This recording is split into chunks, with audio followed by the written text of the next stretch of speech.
when them can start her back with more sound of drop, fall into poison. Continue on where we left off. I've made really bad choices, and I think now is the time for me to die in this game.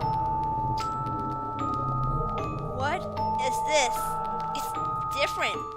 The field of youth before me becomes red, and the air becomes so cold it could freeze. This is no longer a matter of dimensions of wondering what time period this is. Something is different. This jellyfish booth is distinctly in a different place from the aquarium. All the water in tanks, it's red! Oh yeah, red. In the jellyfish booth, I know that transparent jellyfish are illuminated by various colors of lighting. The red and purple are usually a pretty sight, but this place is different.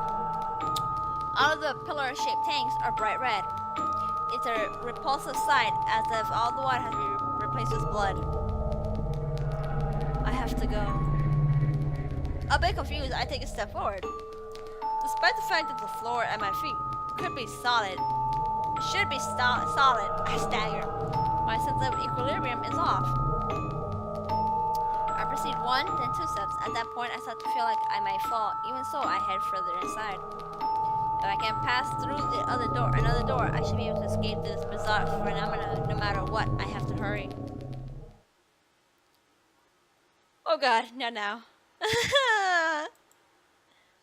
Suddenly I stumble and place my hand on the pillar tank. The temperature of the tank is slightly warmer than that of the cold air. Okay, yeah, it's blood. Because blood is warm. I'm not gonna look. Something might pop out. Huh? Just as I'm about to move forward using the tank to support, I peer into the red water. Where there should be jellyfish floating about, there is something completely different. Oh, it's a head, isn't it? It's a head. I'm not looking. No, I am not.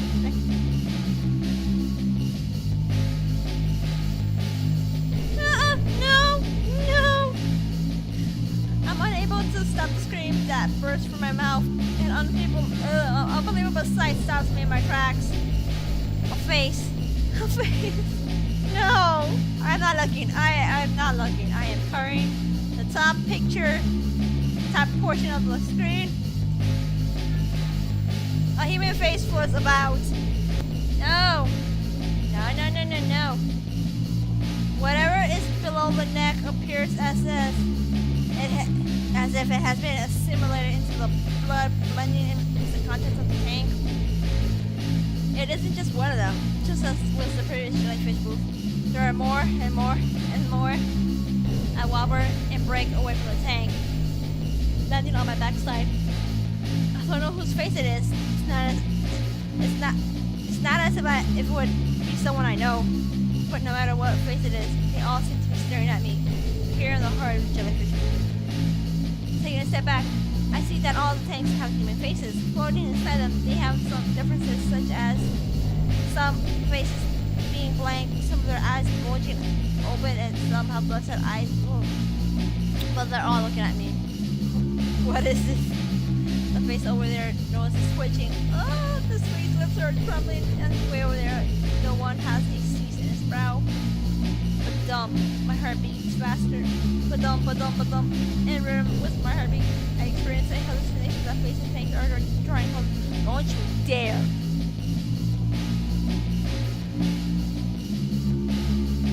No, this is.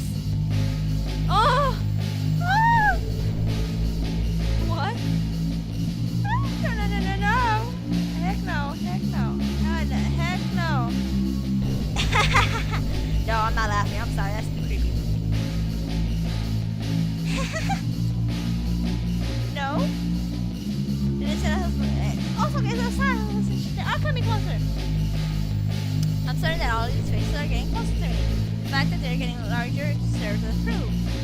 The boundary between the tanks and the air is gradually being removed. This room is becoming all water. The faces are swimming in the water, drawing closer to me. As the face draws closer, the sound within the water glows louder. Rather than someone's laughing voice, it is the sound of someone sobbing that grows louder instead. Either way, it's the same to me, wearing away at my mental state.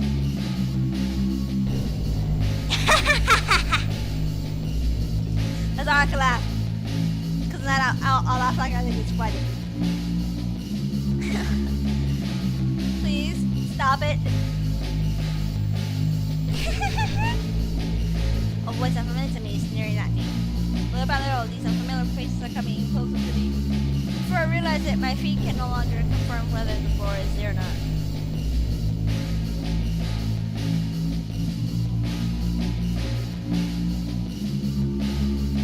Okay, I know it's supposed to be like creepy. It is creepy, but I gotta make a few head puns.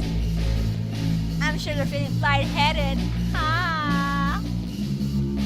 You see them head rolling. They have such a good head on their shoulders. So I put all my strength into my knees. I've already learned that time is of the essence. I have to take some sort of action. Should I use force? Should I steady myself to move easier? If distance is the issue, then the way I came is just a bit closer. But if I go back, wouldn't I die? Because in the book, in that meeting room staff, me and that other chick were talking.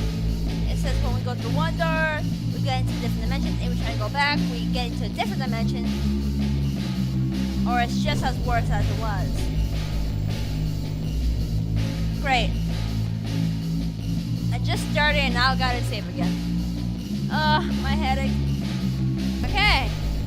I am gonna go back. No. Should I move on? If I move on, I might die. If I go back,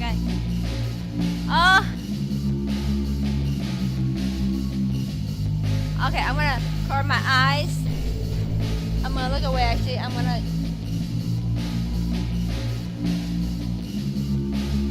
just move my cursor around and stop. I'm in the middle. Okay, stop. I'm at the top, so move on. My resolution can no longer be shaken. Even if I go back, I don't know if it will be safe. Exactly. If that's the case, I have to choose the way with even a small chance. Unable to tell whether I am floating or standing, I frantically move my arms and legs. The faces are closing in, but even as I look up, I'm not afraid. Persuading myself, I move forward a bit. Even if there's no feeling left in my legs, I get the feeling that I actually am drawing closer to the door. Just a little more. Yep. Bad choice. Suddenly a loud sound interrupts my movement. That sound is familiar to me. It sounds as I've heard in the jellyfish booth before. The sound of the glass breaking resonates from behind me. Still, I won't give up. I refuse to turn around. If I were to see something bad right now, this time my heart may really break. In that case, it may be better for me not to know.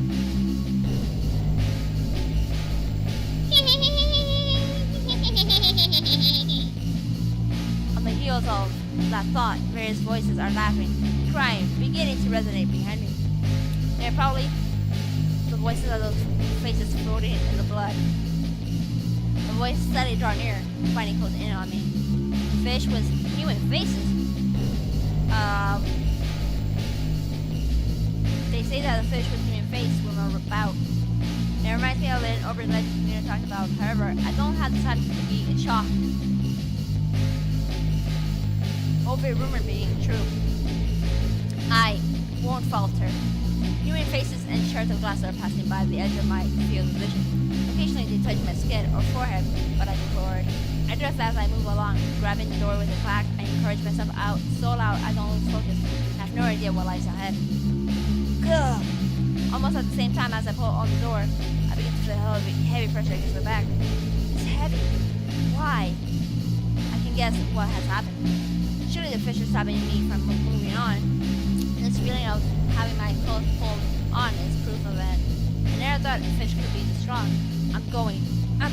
So, I bite down my lip and try to move forward. The harder I try to move forward, the stronger the fish's resistance becomes. Himeno is suffering even more. I shut my eyes and grind back my back molars, then hurt myself at the door.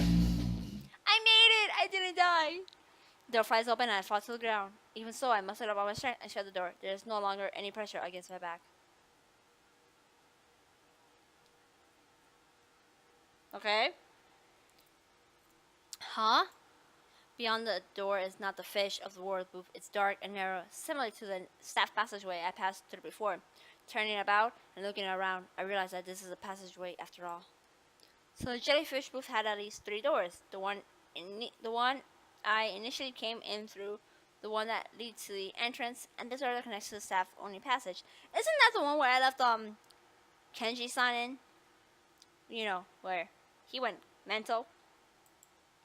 A closer inspection showed me that the wall is made of a one-way glass. It's been created using something stronger than acrylic fiber. There's water in the space between, serving as a border between the booth and the other side. Like a magic mirror, it has been made so that customers cannot see the staff members moving about. From here, I can see the fish of the world booth. Somehow, this place feels safer when compared to the jellyfish booth. It's very different from the first time I visited, with the offensive smell being completely gone. Inside, I can see familiar silhouettes. Hey! My so-called friend and that nasty attitude lady. That's 2 females. One is an adult, the other is a girl. The visibility is a bit dicey, making it hard to tell, but it looks like the girl from earlier, and Reiko, the female aquarium employee, the hardest one, who said Himeno couldn't be saved. The 2 of them are in front of the tank I am looking at. The fact that they haven't realized I'm there must mean this is really something of a one-way mirror. Both of them are facing each other, their expressions grim. The sound is cut off by all the layers, but I can't tell that they are arguing over something. Ah! At that moment, the girl raises her hand to Sagi Numa and follows through with all her might. She slaps her with such vigor that it surely resonates with a loud smacking sound.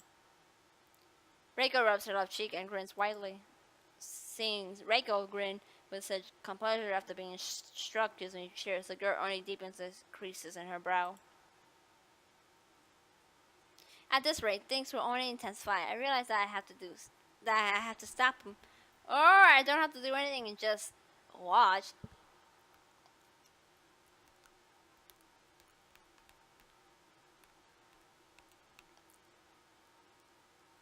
I'm gonna save. I made a good choice last time. Watch me. I do something wrong, I'm gonna mess up. Alright, so I'm gonna observe. Stop her right now. I attempt to leave my safe place, but I cannot find a break in the wall. There should be a door somewhere, even as I think this. I cannot find a doorknob in the darkness. As I keep my eyes on both of them, I decide to search the area connected to the fish of the ward booth. The core continues, the girl using hand gestures to get Saganuma's attention. In contrast, she merely looks down on the girl. From my perspective as an outsider, it doesn't look like she's even paying attention. What could have happened? What in the world could have happened to bring them to such a climax? Though I have many questions, it's unlikely that I'll get any answers. A sad expression appears on the girl's face for a moment, but then she looks away from Saganuma. At almost the same time, the composure leaves Saganuma's face. She seizes her brow and opens her eyes wide, her nose twitching. Something has touched a nerve, getting her attention. Even without sound, that much is clear to me. Huh? Wait! Without thinking about it, I pound on the wall. However, this doesn't cause much as a ripple, leaving me cut off from the 2 of them. This time, Saganuma hits the girl. Then she immediately grabs the nape of the girl's neck and throws her into the wall of the tank. There is no sign of the impact. What happened? Wait, did I put a reserve? Yep, I failed. Ah! I don't even remember what I chose. Hold on, let me see. Log.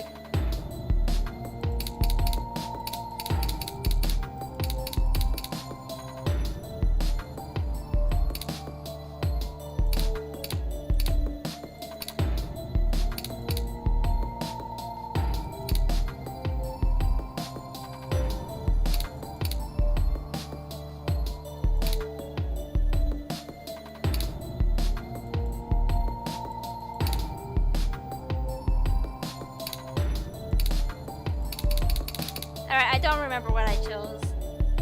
No!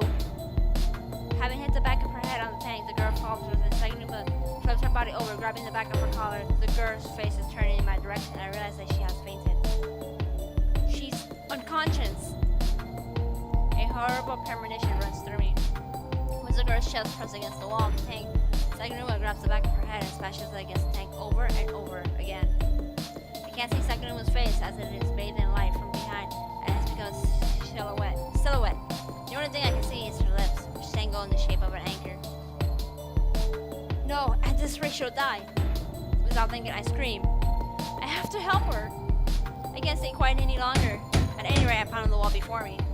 Come on, please, let it get through. However, no matter how many times I strike it, Saganuma does not look this way, as if the sound isn't going through. Since the sound from the other side isn't coming through, then the sound from my side shouldn't go through either. It figures I have no choice but to get out of here, to get out there. I grope about, trying to find a crack in either side of the wall. From the top of the bottom, right to left, I go along the outer side of the tank and look to see if there's a way to get in from below. My handle of sword should be great, or anything that could serve as a starting point. There's nothing. I still can't find a way whatsoever to get to the other side. Panicking over what I should do, I frantically search for the door. During that moment, the girl continues to have her forehead bashed against the tank right in front of my eyes. Oh, great. My gash is torn wide across her forehead, her blood clinging to the tank of each hit. The blood sticking to the tank makes a red line, as if someone tried to wipe it or brush across it. That one line of blood quickly becomes two, then two merge into one large flow of blood.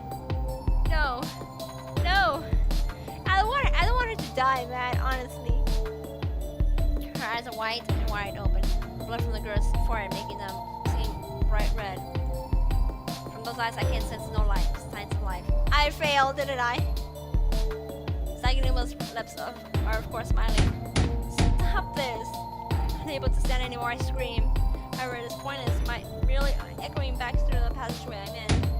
Stop this already. No movement is left in this girl, save for the shaking of her eyeballs. Not just blood from her forehead, but as her entire body goes limp, fluids from all over leak out. Huh? As the life has faded from this girl, I see movement from her lips. I mimic that movement with my own mouth. Her truth of the D.C. As these words are unvoiced, I have no idea whether or not that what she really said. However, to me, that's what it seemed like the girl was saying. Saganuma record touches the girl. She flops over as she hits the floor. I have been reduced to a mere object. My mind goes blank and I sit down. I couldn't save her. I probably could have, but I chose the other answer, which I don't remember. She was right in front of me at a distance, short enough that I could have touched her by reaching out my hand, but I couldn't save her or do anything to help. Just in case, Reiko kicks the girl over, her heel strikes the hard floor, that which was the girl's head flops over. Just like that, she leaves a fish of the word book behind.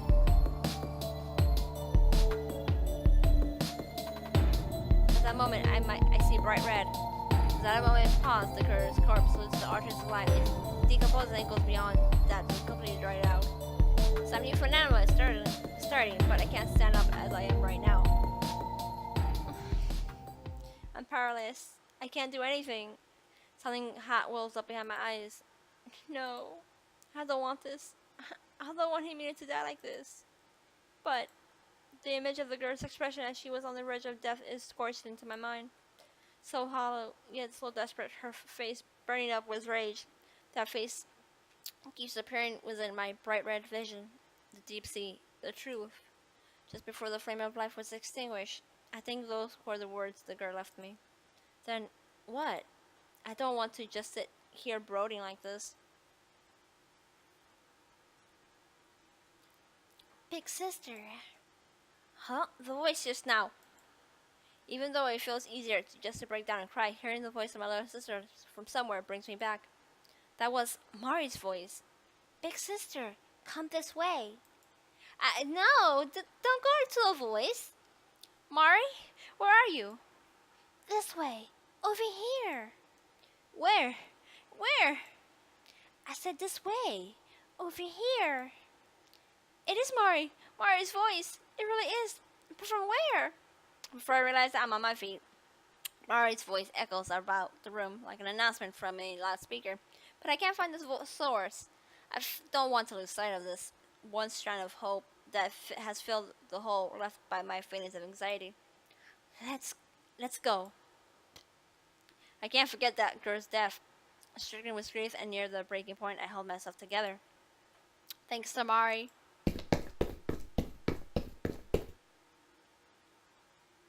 Penguins! I think it's penguins. This is recklessly coming out of the passageway. I end up right where the tunnel tank lets out. Big sister! Ah! Big sister, this way! Mari? Is that you? I slowly turn in the direction the voice is coming from. Exiting the tunnel tank, I can see a white wall before me. In front of it stands a girl wearing winter clothes. It's the same place I saw Mari the first time.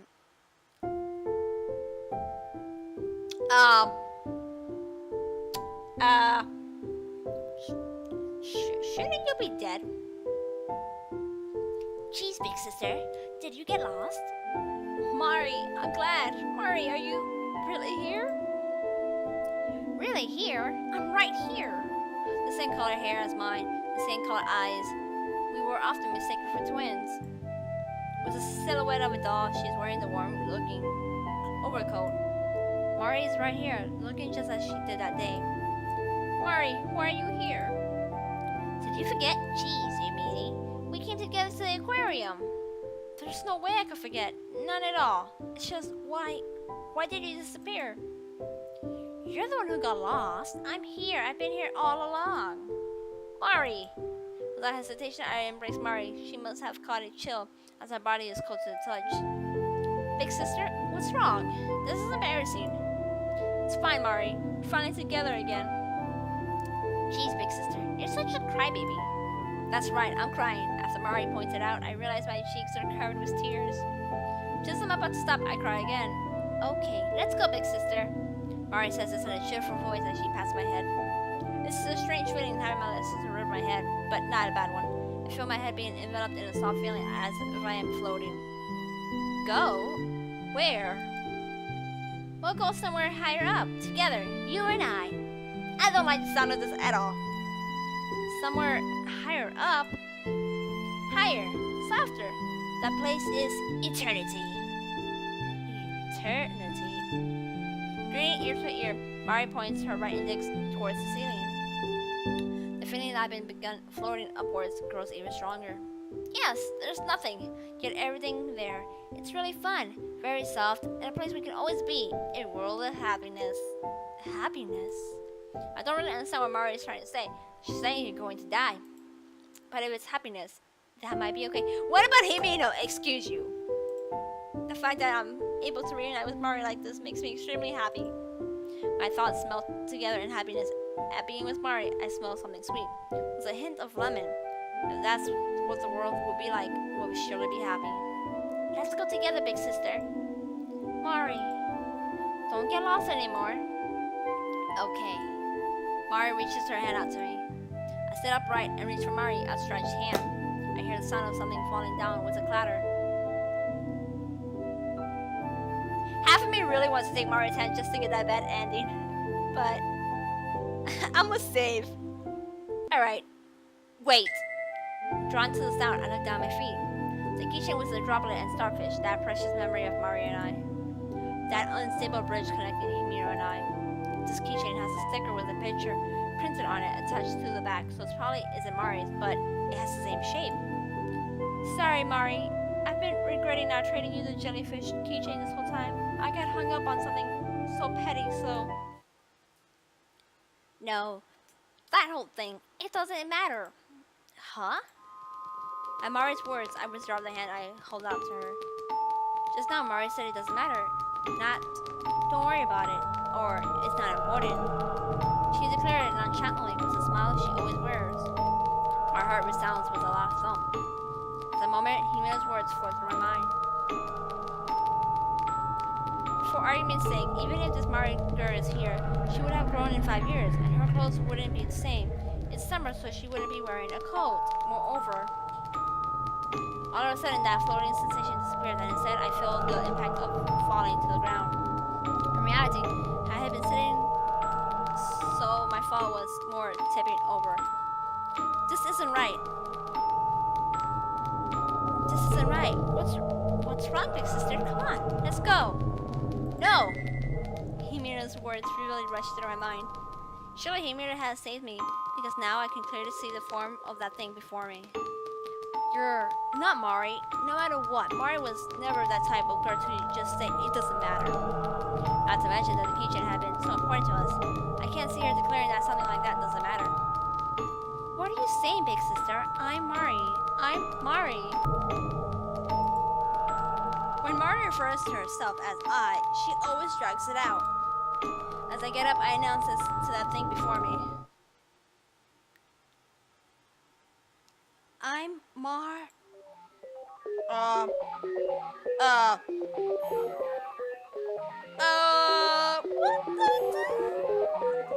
The girl begins to become blurry, like a stacked image. I realize I can no longer look directly at her.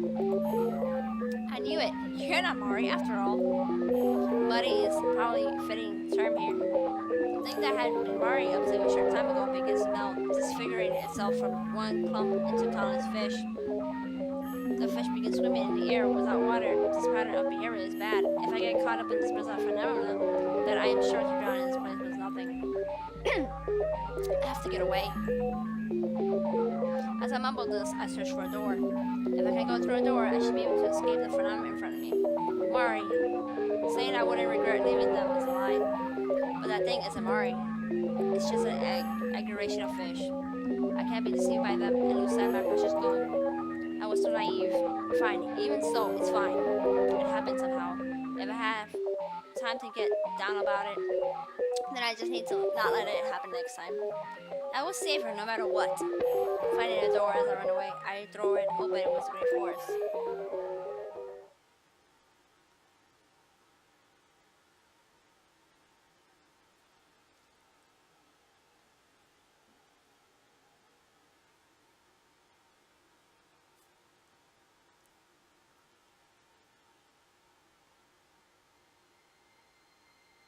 I think that was something that happened a while ago.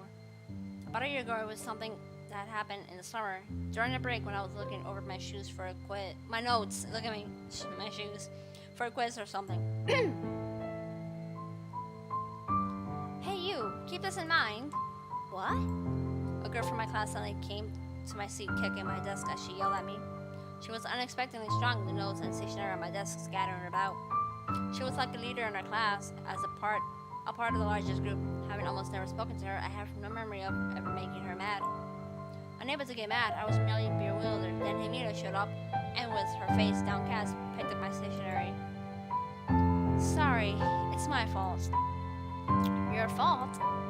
A girl from that group invited me to round one this Sunday, but I turned her down. That was the day Himeno and I had made plans to go to the movies. Indeed, I was able to do more or less understand what had happened. When she asked me why, I told her I already made plans with you.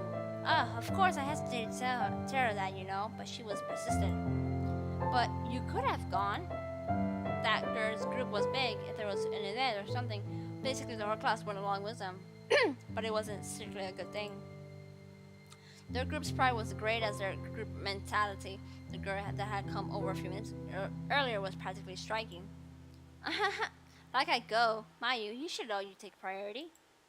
But if you turn them down, they won't invite you anymore, will they? If their pride was really that high, then that's how it would be. I had heard that except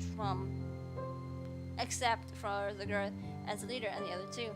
People were regularly being brought in and thrown out of the group. It wasn't something that I cared to hear about, but the bad things girls who had been kicked out said regularly found their way into my ears. Yeah, I won't be invited anymore for sure. What? But that means I saw it as a disadvantage for Himeno, who loved going to events. Like she could have had an advantage getting elected to executive committees for things like culture festivals, or sports festivals, or getting votes for a program or something. May sound like a discussion of politics, but ever since reaching junior high, things have had this kind of mysterious flow to them. Anyway, I was the one who turned her down. It's not some form of discrimination. I just didn't like them from the start, and she readily declared this. There wasn't a hint of doubt in Himeno's face. This kind of thing happened several more times until now.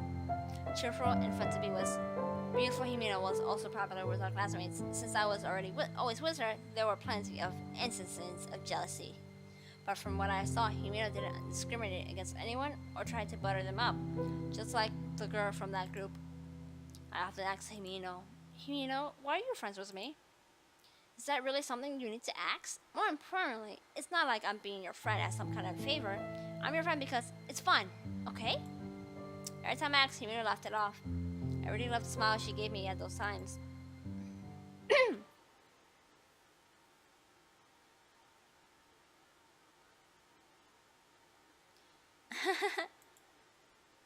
Once again, wait, was that a laugh or was this a sigh? Once again, I entered passageway behind the tanks. I thought it would get me to the fish and forth booth, but I was probably led astray while I was out of it. Anyways, I should get going. If another something borrows Mari's form and attacks me like earlier, I don't know if I can defend myself against it. Safe no longer means anything, so I should speed through the passageway. Upon looking at the map, I see that there appears to be a room at the end of the passageway. Just as I expected, there are 3 doors before me. I have no choice but to take them one by one. How about the first being that I decide to leave it here? Because 2 options is bad, now I have 3 options. That's just worse. So, yeah, I'm gonna leave it off here. I hope you guys enjoyed it. I hope there's a way I just hope there was a way I could have saved that chick from before, from crazy blonde lady. So I hope you guys did enjoy this part and seeing me struggle and just talking nonsense and jibber jabbering and stuttering a lot. I'll see you guys in the next part, so stay tuned.